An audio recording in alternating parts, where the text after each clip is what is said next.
different district. Here he goes, crossing himself. Oh! He's done.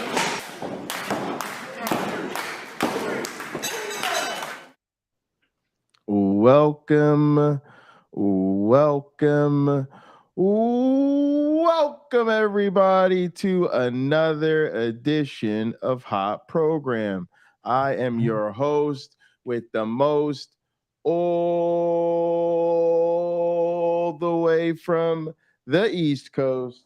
And as always, folks, I am in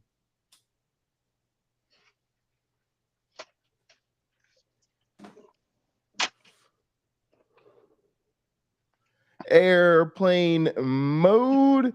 And now a man who, when Christians told him about the fruits of the Spirit, went to get his chimoy out of the refrigerator, a man who needs no introduction.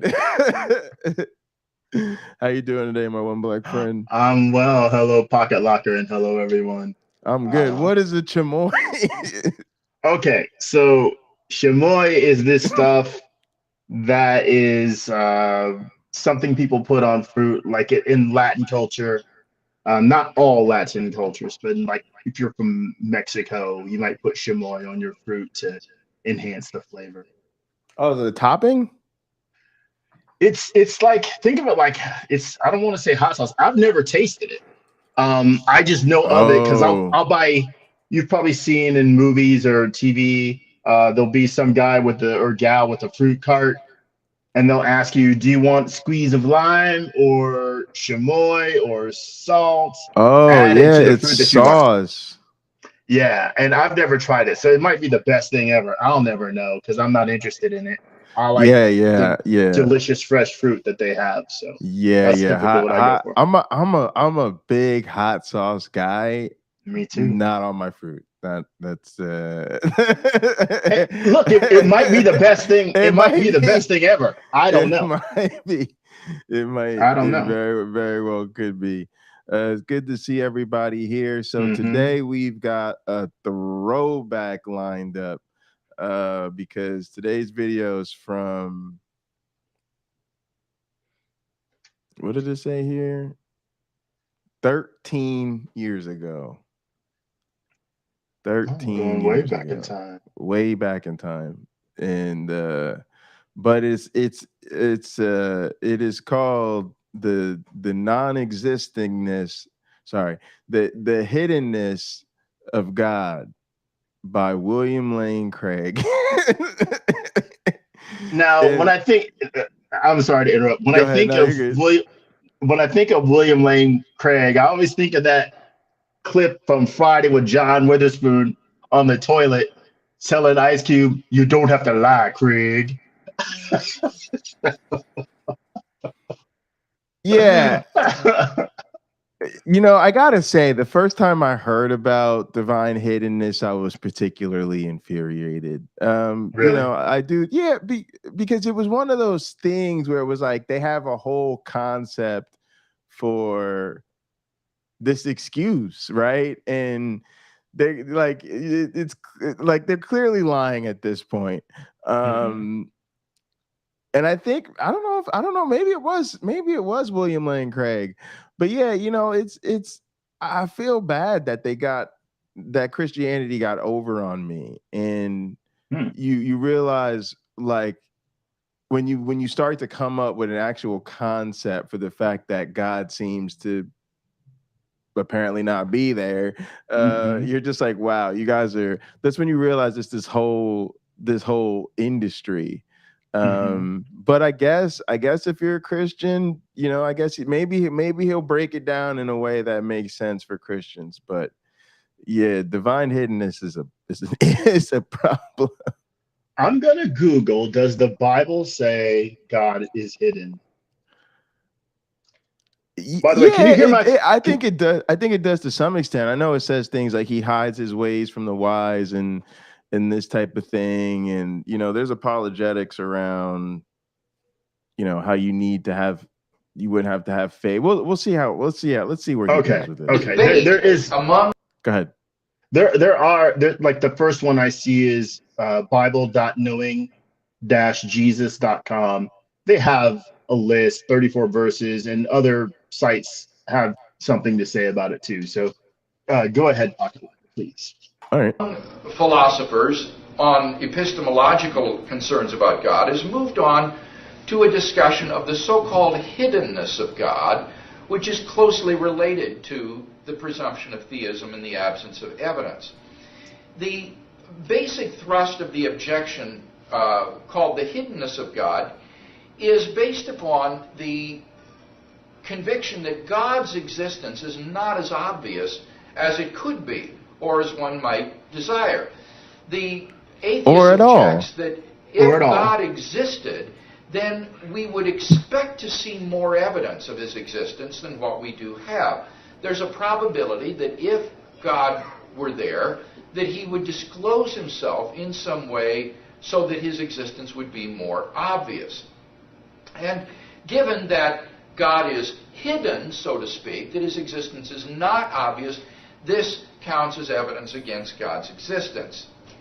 Now, one's perspective on this problem of the hiddenness of God cannot but be influenced by your assessment of natural theology. Remember, natural theology is the project of trying to show that God exists without appealing to biblical revelation. Rather, you appeal to reason and to evidence in order to show that God exists. And if you think that the project of natural theology is successful, that is to say, that there are good arguments and evidence for the existence of God, then you're apt to be skeptical of the atheist's claim here that God's existence is so hidden. You'll be skeptical of his claim. Yeah, this is literally look at the trees. If you look at the trees and you think it's apparent that God is obvious, then you might be skeptical of the atheist who is saying, and this is why natural theology has failed, and failed a long time ago, because there is nothing about the trees, there's nothing about the waves, the wind, the shape of the planet, any of this stuff that speaks to anything about God. Matter of fact, quite the opposite is these are all, natural processes, and when things go awry, terrible things can happen. Actually, just in my backyard now, currently, we had a bad storm here and a bunch of trees fell over, and a tree fell literally like a huge tree, like crushed the fence. It's like everything. It crushed my whole backyard, and it fell like a foot from the door. Like it's like are you sure that wasn't divine intervention from preventing it from falling on the house? Now allow me to play the that's how Christian that's how they do it. Yeah, I'll be the Jesus advocate here. So now you have all this opportunity to have ample firewood to keep you warm in winter. You don't have to care for those trees anymore. You'll have fewer leaves to rake. I could just go on and on and on about how it's totally God and everything was just exactly right. Even though it seems bad that God uses every work to glorify himself, and it's actually a blessing that those trees fell. Yeah, it's just, but and they have to do that about everything. They have to do that about why children are not getting cured of diseases, why people are starving, why people. That's what aboutism. That's what aboutism. You're not focusing on the trees. And even look at the trees has chimed in saying you may have had drunk trees. I think you need to consider that as well. But yeah, this natural theology is. And the other thing that's interesting about it is you could use it to argue for any religion, right? The God of any religion, they all have creator religions. And so you could say, doesn't the wind speak to the majesty of the spirit of the creator moving to the earth? And you could just ask which creator, So it's very weird. I will say this about William Lane Craig. I really do think he's emblematic of the ways that apologetics contributes to the downfall of Christianity. Because of his debates and his lectures and the all the clones and this whole, Christo-fascist apologist industry that's popped up, it's done more to pull and help people get out of religion, I think, than anything else, because there's so much opportunity now to jump into how ridiculous their arguments are that I wouldn't have had otherwise. So I guess he's doing some good in the world. That if God existed, we should expect to see more evidence of existence than what we do have. And you'll remember that this was a point I raised in the debate with Austin Dacey, where I argued that there's absolutely no basis to think that if God existed, that we should have more evidence of his existence than the origin of the universe out of nothing a finite time ago, the incredibly improbable fine-tuning of the universe for the existence of intelligent life, the existence of a realm of objectively existing moral values and duties, the resurrection of Jesus of Nazareth from the dead, and the experience in our immediate personal lives of God's presence. It's hard to understand how one could claim that if those arguments for God's existence are cogent, that God is in fact hidden. Michael Scriven, whom I quoted when we talked about the presumption of atheism, at the end of the day held that we are justified in rejecting the existence of something only if the claim that it exists is wholly unsupported. That is to say, there is no evidence at all in favor of this thing. There is no particular evidence for it, and it is not even supported by sort of general considerations in its favor. Now, on the basis of this criterion, Scriven advocated that we should be merely agnostic and not disbelieving about even such entities as the Loch Ness Monster and the abominable snowman. Well, I don't know why William Lane Craig would go here, because this is exactly the problem with Christianity. There's no more reason to believe in things like the abominable snowman and the Loch Ness Monster than there is in Christianity. Matter of fact, the only reason that William Lane Craig believes in one and not the others is because of what I guess he believes it'll do for him or can do for him or his personal relationship with the Loch Ness Monster. And yeah, I just it's very hard to believe that William Lane Craig takes his faith seriously. I think William Lane Craig is a businessman in the sense that he knows this God business and he knows it well. What people will pay to hear and are indeed thankful to hear.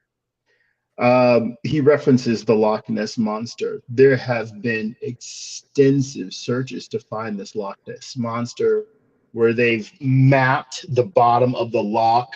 They've used like sonar trying to find, like sincerely, right?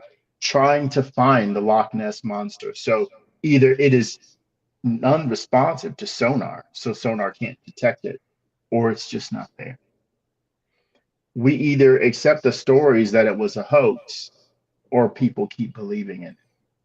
And so since people have a choice, let's admit it's not very exciting to not believe in the Loch Ness Monster, but it may be fun and invigorating to go to Loch Ness and search for the Loch Ness Monster yourself, because you believe everybody else has botched up the search and can't find it, but you will. That gives your life an element of excitement it didn't have before, a purpose, if you will. And I think that's where religion gets down in boogies. It has the ability to give people who don't feel they have a purpose. And so what Craig does, in my opinion, is essentially he helps to maintain that. He helps clarify he turns the problems into dust, one might say, because he's good at explaining away the problems. I think in probably the last year and a half, we've seen him evolve a little to where maybe what he wants to do is help people let go. I think he's there. He's trying to help people let go. Like, look, folks, this isn't real. Society isn't going to go to hell if we take a step back from Christianity, or not Christianity. If we take a step back from the God of Christianity being authentic. Maybe what we ought to take from Christianity is all those beautiful moral lessons about cooperation, loving people, charity, patience, understanding, and just celebrate that. Celebrate and practice that. So has he been saying something recently? Because I've always seen it as him just being a coward and basically admitting that he's not a Christian for the intellectual reasons and philosophical arguments he's about to dive into, but that he thinks when you're in debate or when you're in lecture or when you're quote unquote defending the faith, these are the things you should use. That's how he's always said it. Paul, it became a bit of a thing for a while, that clip where he talked about how he lowered the bar. Because I'd say since that point in time, when I only occasionally listen to William Lane Craig. I'm not a regular listener or viewer of his, but since that quote, I think to me that's where he's sort of letting people down easily, in my view, as I've listened to him. Him lowering the epistemic bar for the evidence of Christianity. Again, if there's a slight chance that it's true, he's all for it. Now, I don't know that he still feels that way. I think William Lane Craig has bankrolled enough cash that he can tell people like it is. And he just hasn't done it yet. He's hinting about how it really is, what's really going on. I don't know. I think he's revealing how desperate he is to remain a Christian. I think he's just, but yeah, I don't. Go ahead. To be fair, you said this is from 12 or 13 years ago. No, I mean, when he did the whole lowering the epistemic bar thing, I think I think that was a particular low point for him. But a lot of people don't know why he's getting that way. Is it that he's nearing retirement? He's tired of the fundamentalist stick? I don't really know, but it definitely just felt like it wasn't not problematic to me. It was just like further hypocrisy. I don't know.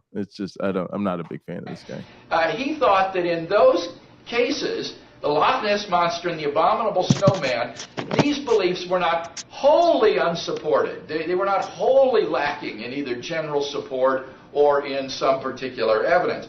But surely any unprejudiced inquirer will discern as much evidence for the existence of God as for the Loch Ness Monster or the Abominable Snowman, in which case the so-called hiddenness of God simply doesn't prove or give evidence or reason to think that God does not exist. So one can question the basic assumption of the hiddenness of God, that the existence of God is wholly unsupported. The theist can, and I think should, rightly maintain that we have considerable evidence for God's existence and that therefore God is not so hidden after all. But other atheists are unsatisfied even with the evidence that we do have, and they've taken a more radical, more extreme position. They've argued that if God existed, he would actually prevent the world's unbelief by making his existence so starkly apparent that everyone would believe in him. There would be Can you pause it? Can you pause it right there? For example, God. I think his point there, if God existed, he should make himself so evident, so evident that people couldn't help themselves but to believe. Now, I don't know what he says after this, but I want to address that. I believe if there was a God that actually existed, the God of Christianity, who had all these rules and heavy consequences for not following them, right? I could go to hell because I'm not on Jesus's OnlyFans page. When they open the book of life, my name's not on there because I'm a freaking atheist and I don't even think Jesus was real. Right. Right? I denied the Holy Spirit and all that stuff. I'm not in that book. Right. If God had just honestly revealed himself, then The even one if I thing you didn't won't want to, do. yeah, even if I didn't want to still fall down on my knees and fall on my face, as the Old Testament says, and worship him, I'd still know. I then wouldn't, I don't know, this podcast would be about something else, I suppose, if we still had Yep. it. And I would voluntarily, if there's a hell, I'd voluntarily go there. As I studied the Bible, what was a huge turnoff was the ill behavior of the Old Testament God, and I don't think much more of the New Testament God either. I couldn't reconcile myself to love or worship a character who was violent, abusive, divisive, and could do the worst things and then call out somebody else. Well, you're wrong because you wore mixed fabrics. Sure. Really? I'm probably wearing mixed fabrics now, but I never killed anybody. Yeah, most of us probably are. You know, I didn't steal people's land. I didn't drive them out with hornets and stuff like that. You know, I didn't wipe out most of the world, but I'm no better than he is. I'm worse. Fine. Exactly. Fine. That God would be even nastier, I would say, if he existed and still hid himself and had a hell as a result of not believing that Jesus was his son and had all these magical powers and what. Yeah, so for me, the hiddenness of God is the ultimate gaslight. It's the ultimate way to try to tell you what is very apparent to you, that, life is ordinary and things go about, according to natural laws, and you don't really see them suspended, and you don't see the things you would expect if God were intervening. And then the thing that makes it so much worse is it's contradicted both in scripture and in the lived experience of the Christian.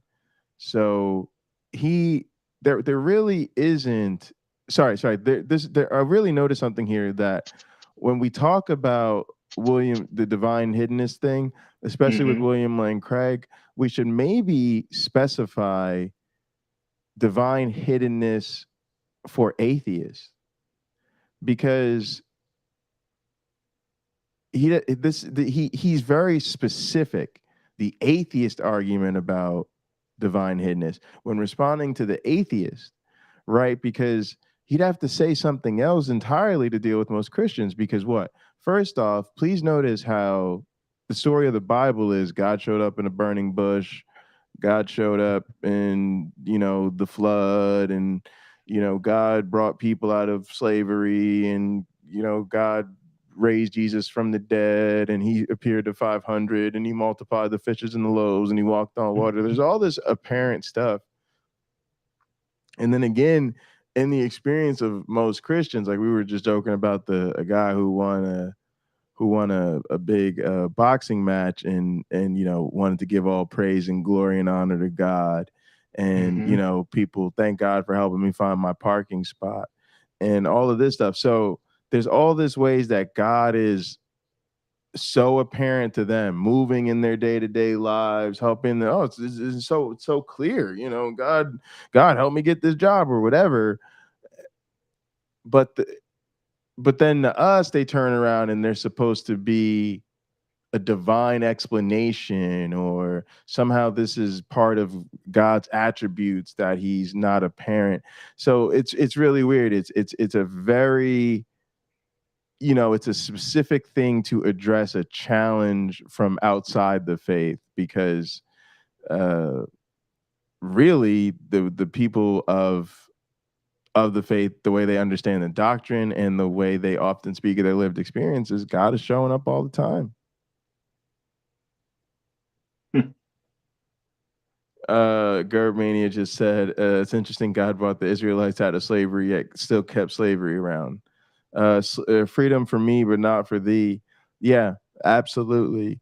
And we were just covering too how they there was like a slave Bible that Yes. excluded much of the Old Testament and much of the New Testament too. And you know, part of what was excluded was all this stuff about freedom and the anti-slavery stuff.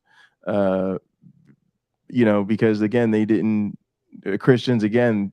It was white American Christians were supposed to read about the Israelites and all that stuff and understand that that was messaging for God wanted them to be free, but it was not supposed to clearly apply to everybody. So pretty The Constitution is that way. That's actually that's what I said. That was like that was my whole thing. That it reminds me of the Constitution. Just absolutely reminds me of the Constitution. God could have inscribed made by God upon every molecule in the universe. Or he could have put a neon cross in the sky with the words Jesus saves or something of that sort, in which case everyone would recognize his existence. And so some atheists actually tried to blame God for the unbelief in the world. They say that if God existed, there shouldn't be any unbelief in the world because God would make his existence so starkly apparent that everyone would believe in him.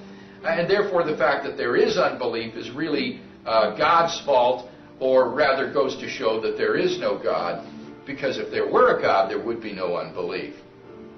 And can you pause it, Pocket came out in the debate with Austin Dacey. Okay, I'm looking for a quote. Acts 11:18. Hold on. Get me here. Acts 11:18. So, as many of us may have read, faith is a gift from God. So, is it 2 Timothy 2:25? Maybe. It's Acts 1.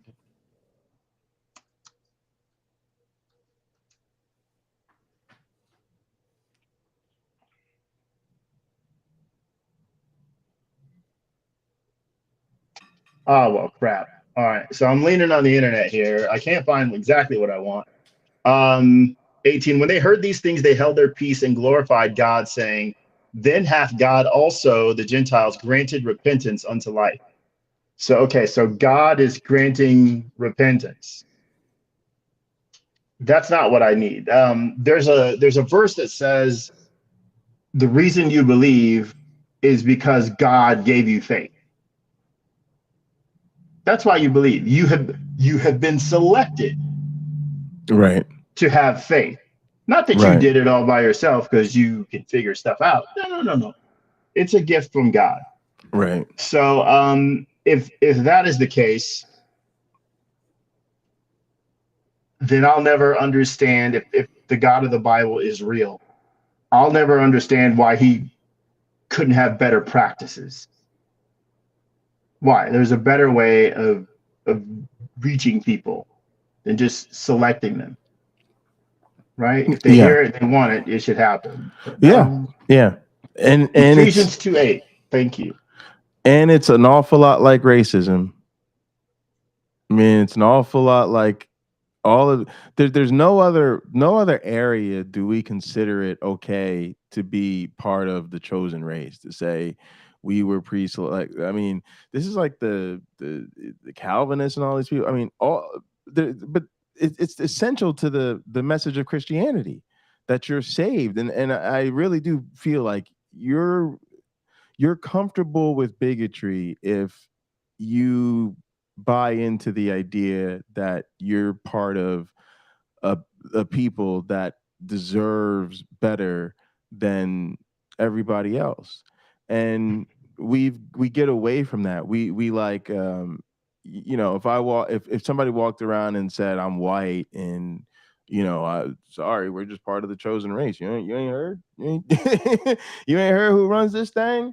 Yeah, so we just get the biggest houses, we get the best jobs, we get more opportunities. And gang, that's actual factuals in reality. You still can't say that. you can't approve of that. You can't be a fan of that. We're like, yeah, you're a white supremacist asshole. We need to do something about that. Like you can't do that. But it is literally fine to walk around and say, I'm a Christian. That means I deserve everlasting life. And everybody else deserves something in the spectrum from just flat out being annihilated to, you know, eternal torture and hell. And then we go like, yeah, that's sounds about right. I mean, we really need to tell people that that's a pretty screwed up way to view other people. Well, I have something for our audience you can try when you're hearing people preach to you in any religion, really, about the tenets of their religion and the benefits and all that stuff. When it comes to, oh, we're going to live forever, blah, blah, blah, you can just ask, like, hey, what's your proof for that? That's a hard question to answer, because if it is just a claim, then it's fairly empty. If it's just a claim, do we have someone we can talk to and actually get a response while we're having this conversation? Because it's just a claim. Yeah, and they have to realize that too. About that's always been true. Just like we don't know anybody now who can verify for us that they could live forever. There's been nobody who told the authors of the Bible that, and that's another unobservable thing. Just like you know, so we sometimes talk about the things people clearly could not have witnessed. You could not witness the formation of the earth, the creation, the flood. None of those things really could have been observed. Yeah, who wrote that flood story down? But there's also the sort of the bigger theological promises, which are equally as nobody could ever observe that, like eternal life and salvation, things like that. So, yeah, great point. All right, let's again. Daisy was not satisfied with the 6 arguments that I gave for the existence of God, but he wanted to say that even though there might be that evidence, it's not enough, because there's still many people who don't believe in God, and that if God existed, he would supply enough evidence so that everyone would believe in him. Now, what might we say in response to that? Would God make his existence more obvious if he existed than what we do see? Well, many theists have pointed out in response to this that God, in order to preserve human free will, has not simply overwhelmed us with the apparentness of his existence. God could have simply given a theophany of himself in such a way that everyone would have to believe that he exists, and it would in effect override human free will, and that therefore, in order to make faith in God a free human decision, there has to be a sort of arm's distance at which God has created us, so to speak. Can you pause it? Can you pause it? Distances. So, according to, and thanks, I forget who put it in the chat, Ephesians 2:8. So, because of that, and I'll read it, it's not a free will choice. It's just not. And so, I'll admit that just like I couldn't remember this verse, it may be that in presenting his argument or forming his argument, Dr. Craig didn't remember this verse either. Faith is not a choice. So Ephesians 2:8, for it is by grace you have been saved through faith, and this is not from yourselves, it is the gift of God. Again, there's no choice involved in my part. I am essentially a robot if I have faith. That's not an insult to people who have faith. That's meaning the programming has been downloaded into your brain and you have no choice but to react in a specific way as far as having faith goes. You may have other free choices, but you don't have that one. Yeah, absolutely. There's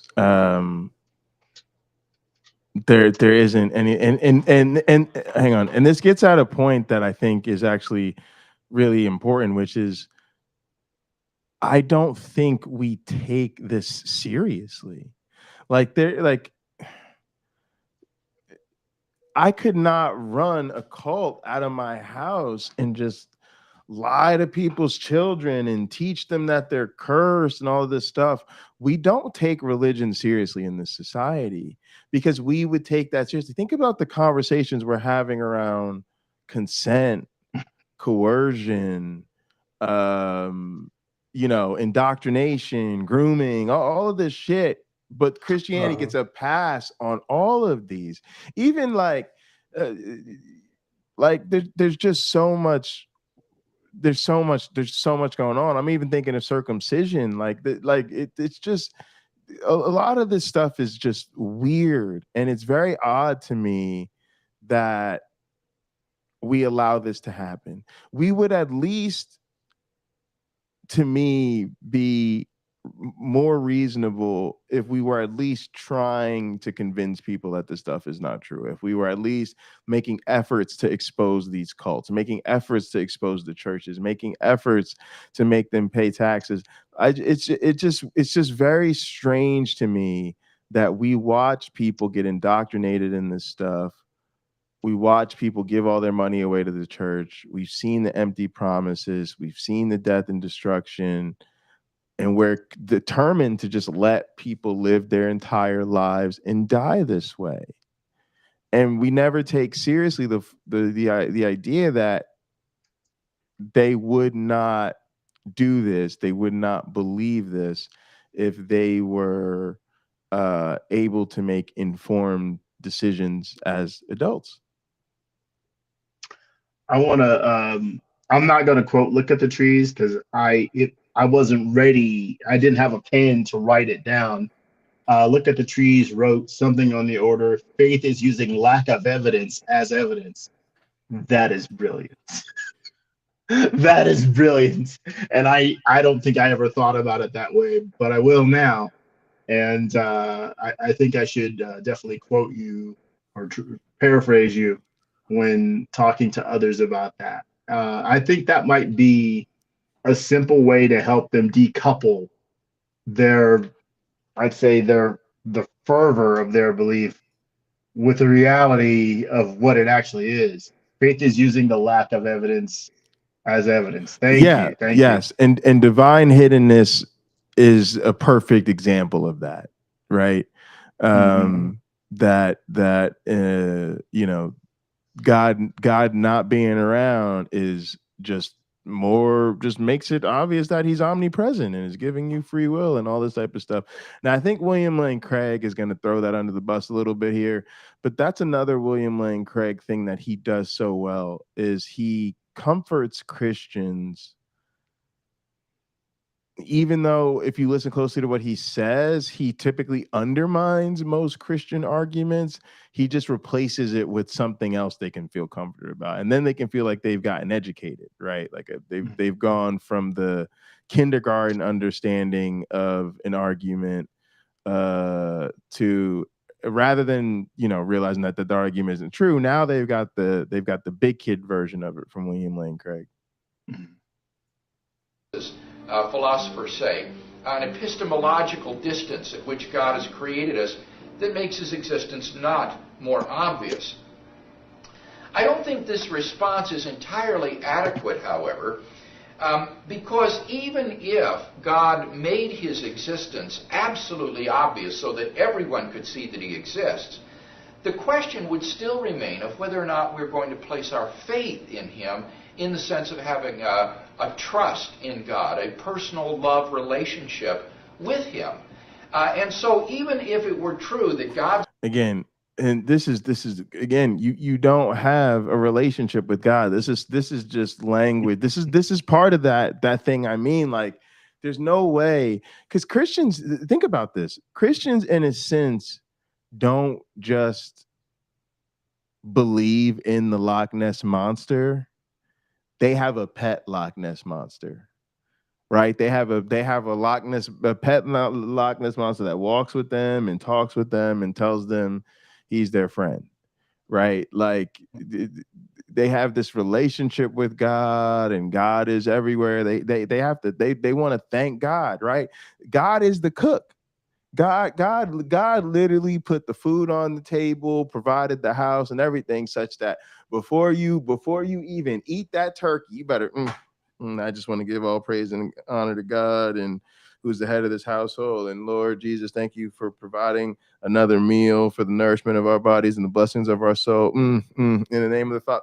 Like this deep, intimate relationship, when you run up to an atheist who just doesn't happen to believe, who just doesn't happen to be part of your religion, you can't convince us that the other party to this relationship even exists. Gang, look, I'm going to tell you what happens when you have a relationship as a grown man with something that doesn't exist. No. We'll put you in a mental hospital, and you are not allowed to be out in reality land unsupervised with the rest of us unless you agree to take your medication every day and see a shrink on a regular basis, because you're just totally lost it, unregulated. Pocket locker, God goes to another school. That's why you don't know. Yeah, exactly. Now I gotta circle back to the sea monster bit. So if you are a Christian, many of us have heard Christian people say things that are rather striking to us, like, wait, that's ridiculous. Like, there's a firmament. Now we know there's not a firmament. Human beings have gone to the moon. Right? It's just not there. And yet people will say again and again that it is. Not all Christians, but you have some who do. So the Loch Ness monster, not only it's not real, right? But there are people who will use the Bible, and I'm going to do it, who will use the Bible to back up the claim. Okay? So I'm going to Psalm 74, verse 13 and 14. It was you who split open the sea by your power. You broke the heads of the monster in the waters. It was you who crushed the heads of Leviathan and gave it as food to the creatures of the desert. Now, I bet you if I switch translations, that's NIV. Let's go King James, full King James. If I can find it here. All right. It doesn't call him. Yeah, here we go. 13. Thou didst divide the sea by thy strength. Thou breakest the heads of the dragons in the waters. Well, we have a concept of what a dragon is, something like a brachiosaurus only breathes fire and has wings, when it just meant snake to them, a serpent. Right. It didn't mean something on the order of a brachiosaurus with wings and breathes fire. But a modern person reads it and they don't know that, they can make that error. Yeah, but I think the firmament is a great example of where they lie, right? Because you could tell me that this passage here that says whale really meant big fish, and we're just gonna say fine, right? But there are some things that they're just flat out lies. The Bible's just wrong about some things, and the reason I like the firmament is because there's no moral to the story. It's just Precisely. a bad cosmology. It's a detail. Yeah, there's no lesson to take away from it, and because a lot of times people like to act like when the Bible isn't literally true, it's because there's a bigger picture, there's a bigger overarching moral lesson that you're supposed to take away from this. And I'm like, no, a lot of it's just lies, a lot of it's just wrong. They just pretended to know stuff that they did not know, and they were in fact wrong about. Let me give you in the audience a couple more things that are in that vein. So one I've used repeatedly because I think it is the best example of having a Christian be presented with something that they have to give you an answer to that affects them personally, right? According to the Bible, that individual who believes in Jesus, believes in God, and is a Christian and has been baptized should have certain abilities that they should be able to demonstrate to you according to the text of the Bible, right? So I'm going to go to John 14, verse 11 through 14. believe me when I say that I am in the Father and the Father is in me, or at least believe on the evidence of the works themselves. Very truly, I tell you, whoever believes in me will do the works I have been doing, excuse me.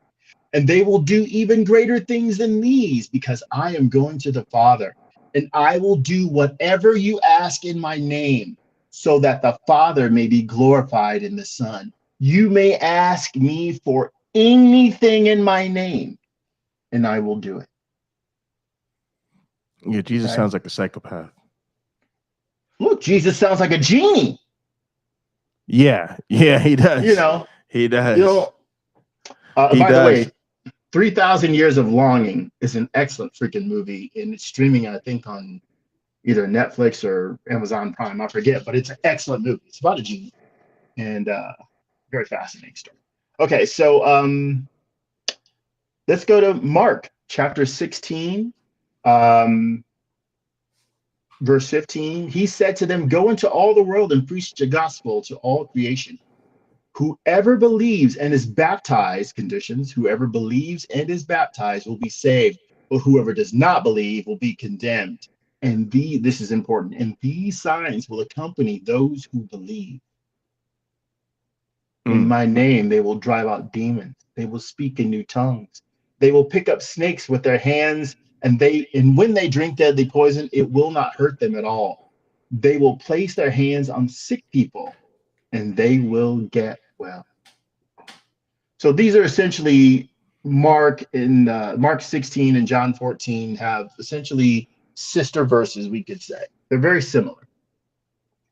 But we know if we just presented these to the most ardent believers in Jesus, they can't heal people just by laying their hands.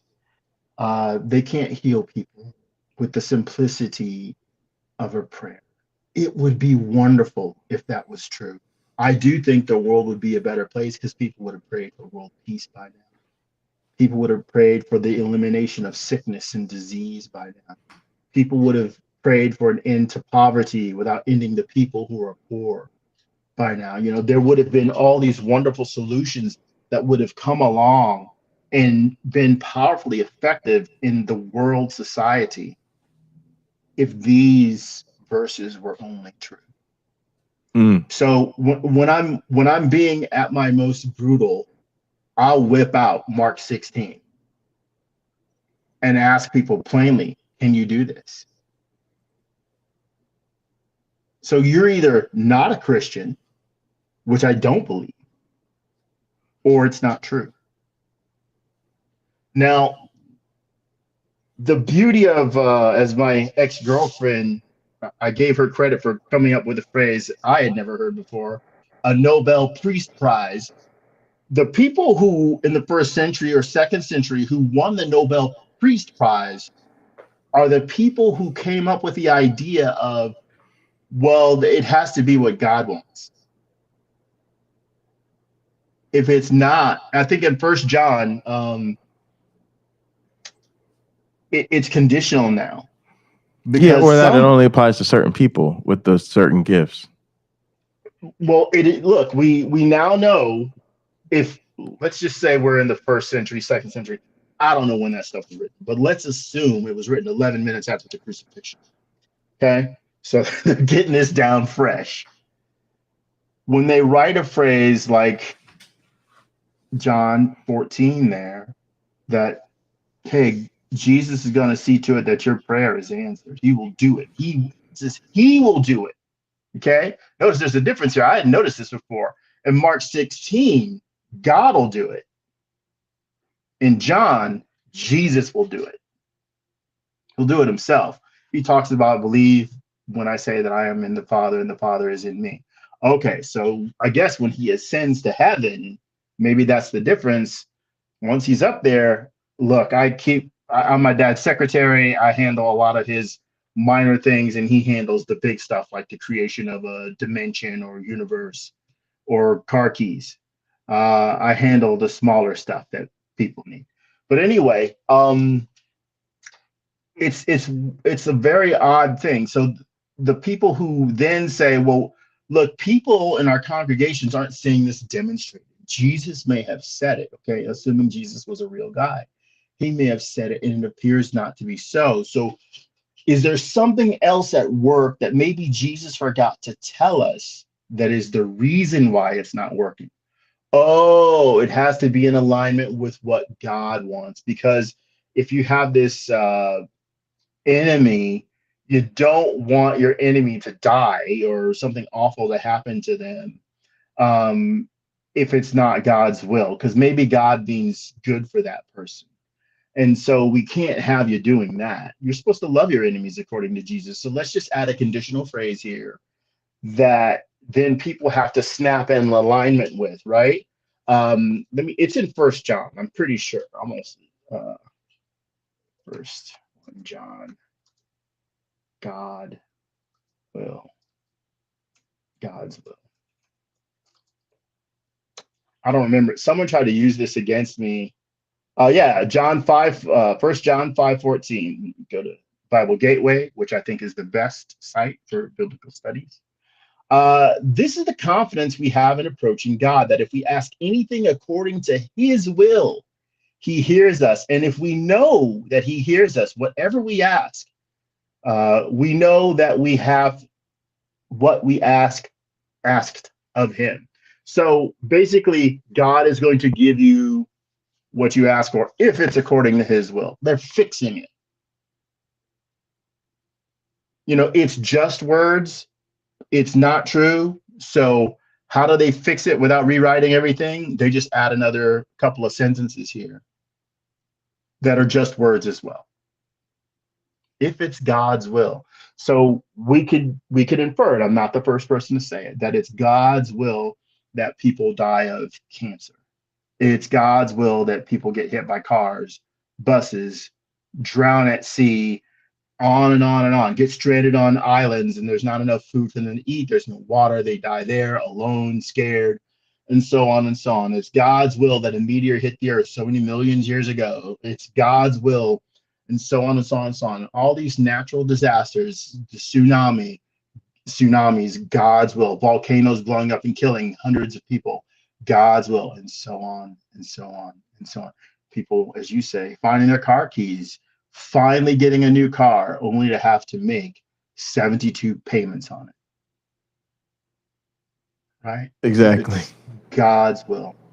Absolutely. Come on, folks. Apparent that everybody knew that he exists, that still wouldn't remove the room or the need for faith in the sense of personal commitment, love, and trust in God.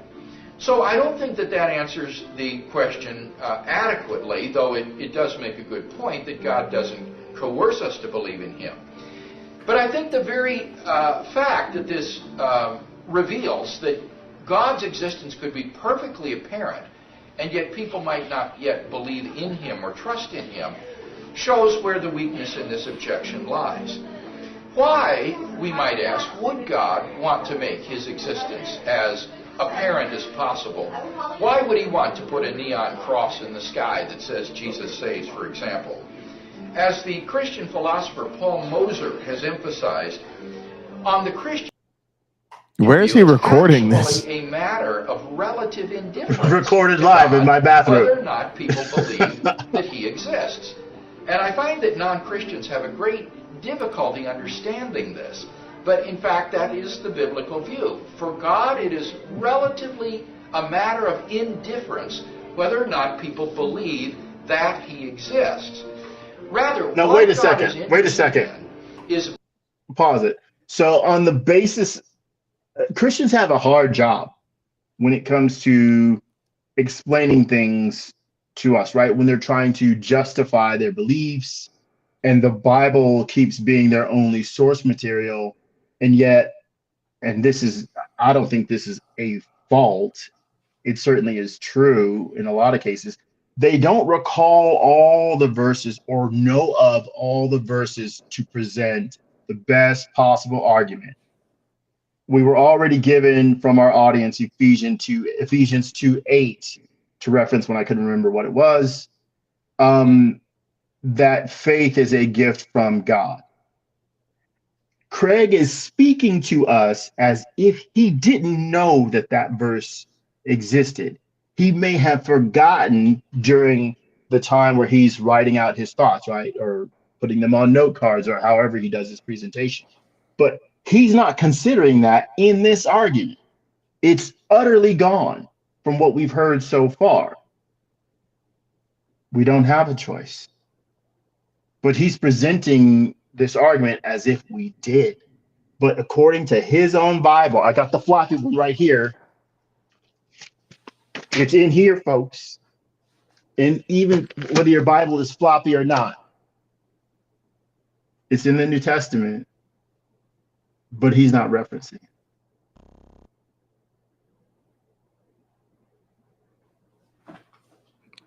I think we're almost done. A love relationship with us, a personal saving relationship. He's not interested in just getting us to believe. Hey guys, welcome to Capturing Christianity. Today I've got Dr. William Lane Craig. Yikes.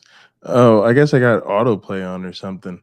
But all right, we made it through. I don't know what happened to my one black friend. There he goes. Pocket locker? Yeah. All right, my friend Fanny called me. I gotta call it back. Not now. I can call it back later. Her dad's probably just out of surgery. Yeah, no, he was actually done. So was he? Okay. Yeah. But yeah, I just think of all the arguments for God, all the defenses of Christianity. This is one of the most gaslighting ones. This idea that they really come up with a name for the pack that, and I think it's a confession that God doesn't apparently doesn't exist. And so, this is how you put a name to that. It reminds me of something, somebody once said to me, you guys just come up with a name for everything. And that's what this feels like. Oh, that's not, the atheist may tell you divine hiddenness is a problem, but let me tell you why it makes sense. It's Pocket when you locker, get to this point, you should give it up. You're a scientist. When processes are being created or someone's fleshing out their theory, showing all the evidence that proves their hypothesis, as part of their theory. If there isn't a term in existence for what they're describing, they have to think one up. Oh, yeah, you can, right? Yeah. So it has to be called something. Just like when people were building the discipline of studying theology, regardless of which religion it is. Sure. They had to create terms to go along with that. Yes, things have to be named.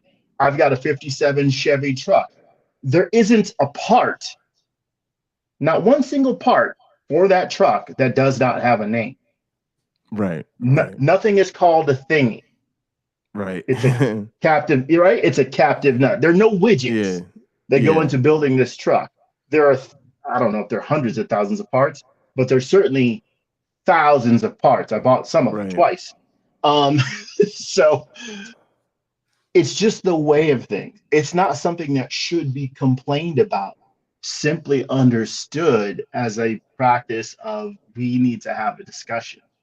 I'll say one of the most valuable things we can do when having discussions about this or anything else is defining our terms or understanding what the other person means when they use a term.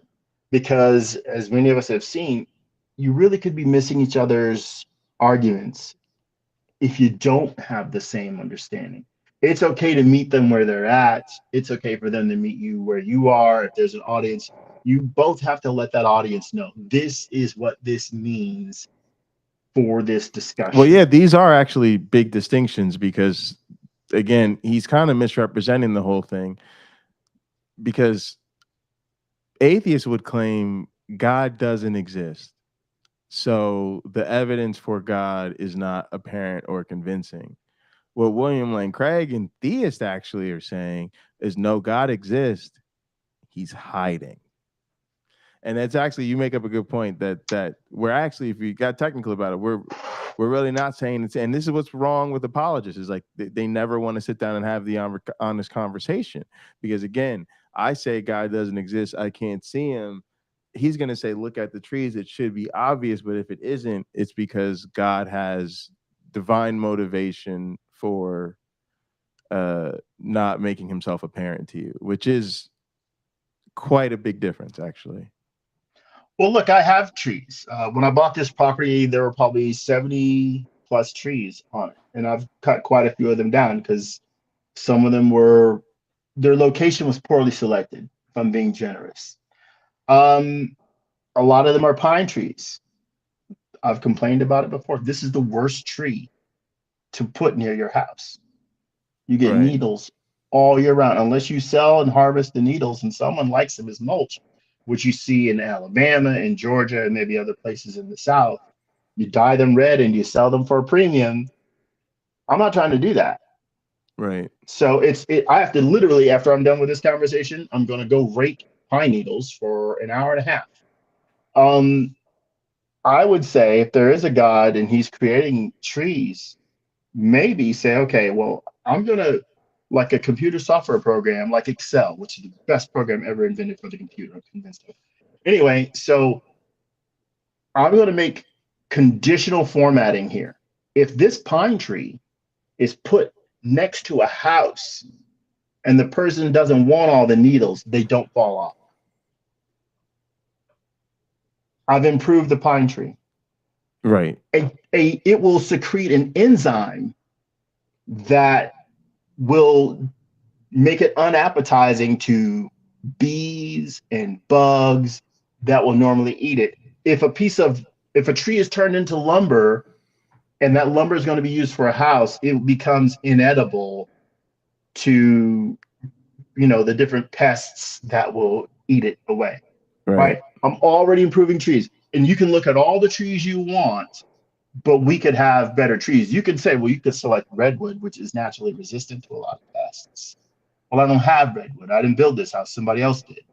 So it's automatically done because I thought about this stuff ahead of time. Maybe you make it inflammable, so you can't burn it.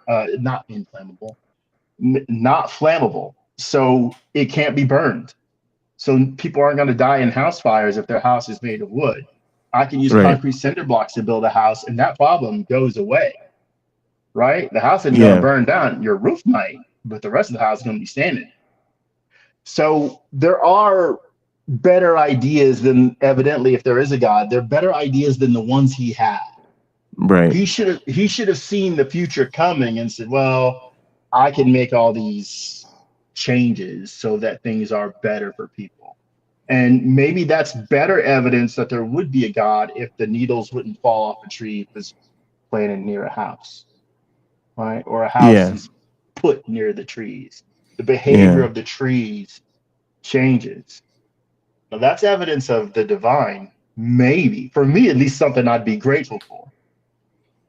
Right. Because F all these pine needles. I told my fiance when we buy a house, if there's a pine tree that could fall on it, getting rid of it. I'm going to incinerate it. Anyway, it's my complaint. It's my complaint. You can tell I got pine tree issues. A needle got in my eye the other week, and I was just like, I'm done with this house. I'm done with this house. Oh, I've got so much crap going on, man. Yeah, your trees fell down. Yeah. Would you like some? You can come to my house. I'll give you like 16 pine trees. Oh, nah. I'm just the maintenance people. We got to come and get rid of it. But it's been here too long. They need to hurry up. They said there was a lot of them that fell. So, I'm sure. Yeah. A lot of free mulch in your community. Yeah, definitely. Coming up. All right. Well, I'll let you get to it. And this was a fun one. We can hopefully people can catch it later. I'm so glad so many of you were here. Thanks so much. Yeah, thank you all. It was really awesome. Please like the video, subscribe to the channel. Thank you guys so much. As always, be good to yourselves. And pine trees. And not the pine trees. All right, gang. We'll see you next time. All right.